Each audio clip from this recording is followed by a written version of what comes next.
Welcome to The Explainer. We're all about taking complex ideas and making them clear, making them dynamic. And today, we're diving into something big, a framework for building a life that's actually stable, a life with real meaning. You know that feeling, right? That sense of unease, like you're searching for solid ground in a world that just feels so chaotic? It's this hunt for some kind of inner stability, something you need just to get through the day. And this feeling, this deep, kind of nameless longing, it's not new. Mark Twain absolutely nailed it. It's a universal human thing, something thinkers have wrestled with forever. And today, we're going to unpack one really powerful way to think about it. All right, so what's the answer? Well, the source we're looking at today lays out this incredible framework for life. And believe it or not, it's drawn from a deep analysis of the Ten Commandments. Let's see what that's all about. Now, what's so cool about this is the main metaphor. These aren't supposed to be, chains that hold you down. No, not at all. Think of them as high steel, like the massive steel beams of a skyscraper. They're the structure you build on, the framework you need to create something truly great with your life. So, where does this framework start? It begins with our relationship to the outside world, specifically with something that has a huge grip on us, our money and our stuff. And right away, the source makes this really critical distinction. There's money as dignity versus money as definition. See, the idea is that money should give you dignity, a piece of the world you can care for and manage. The danger is when it becomes your definition, when your entire self-worth is wrapped up in it. That's a really destructive path to go down. And this all leads to a pretty radical idea about ownership. It's called trusteeship. The concept is this: everything you have that allows you to earn your health, your talents, your opportunities, it's all a gift. You're not really the ultimate owner. You're more like a caretaker, a steward who's responsible for it. So, this idea of trusteeship really gives us a third way of looking at things, completely different from the usual economic views. You've got capitalism, which says, it's your money, do what you want. Then you've got socialism, which says, it's the people's money, do what the community needs. But this framework, it says, it's God's money, and your job is to do what the owner directs. It's a whole different ballgame. And this quote just hits it home, right? A thief hasn't stopped being a thief until he's generous. Think about that. From this point of view, if the true owner tells you to be generous with the resources you're managing and you hoard them, well, you're not just being stingy, you're basically embezzling. Okay, so we've talked about the external world of money. Now let's move inward and see how this framework helps build a stable self. And that brings us to the power of integrity. So when we talk about integrity, it's not just about, not telling huge lies. The word itself comes from integer, which means a whole number.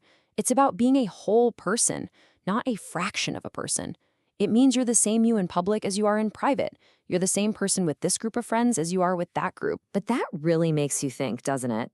What about all those so-called harmless lies? The little white lie to be polite, the slight exaggeration to make a story better, just glossing over the bad parts. Are they really harmless? Well, according to this framework, no. They're actually deeply corrosive. They create cynicism, where nobody believes anything anymore. It creates this word inflation. Plus, they demean the person you're lying to. And for you, they trap you. They create constant anxiety and fear because you're always trying to keep your story straight. There's this quote in the source that is just so powerful. It says, when you take an oath, you're holding your own self in your hand like water. And if you open your fingers, you can't hope to find yourself again. Wow.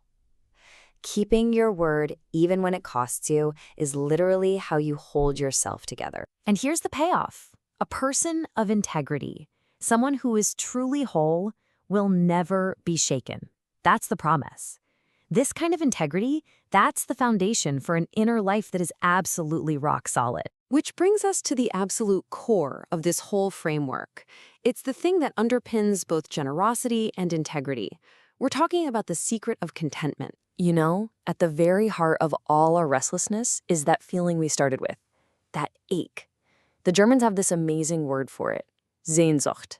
It's this deep, almost blissful, but also inconsolable longing for something. Something you can't quite name, but you know will finally satisfy you. And when we feel that longing, the source says we tend to respond in one of three ways. First, you can chase after things: more money, a new relationship, higher status. That's the volatile life, full of thrilling highs and devastating crashes. Second, you can just become a cynic. You give up, withdraw.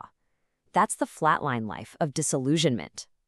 Or there's a third way, a high, stable state of contentment. And this is the framework's answer. It's a state the ancient Greeks had a word for, autarkeia.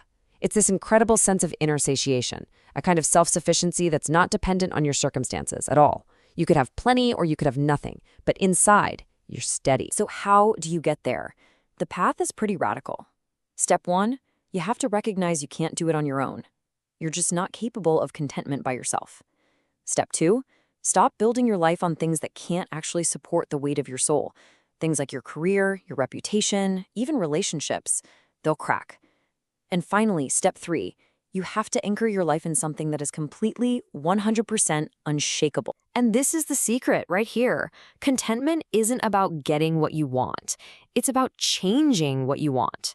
It's not a new strategy to acquire more stuff. It's a fundamental shift in what your heart desires. So you see how it all connects? Generosity, integrity, contentment. This entire framework, it all boils down to one single crucial question. It's all about what you trust. The source puts it this way: we are all walking by either faith or by sight. And that doesn't just mean religion. Walking by sight means you're controlled by fleeting appearances, by your feelings, by whatever the crisis of the day is. Walking by faith means you live based on what you know to be fundamentally true, regardless of how things look on the surface. And that leads us to the final thought, and it's a big one. The thing is, you're already living by faith. Your life is already built on trust in something. Maybe it's faith in your career, faith in your money, faith in a relationship, faith in your own abilities. So faith isn't the question. The only question is, faith in what? Is the thing you're building your entire life on truly unshakable?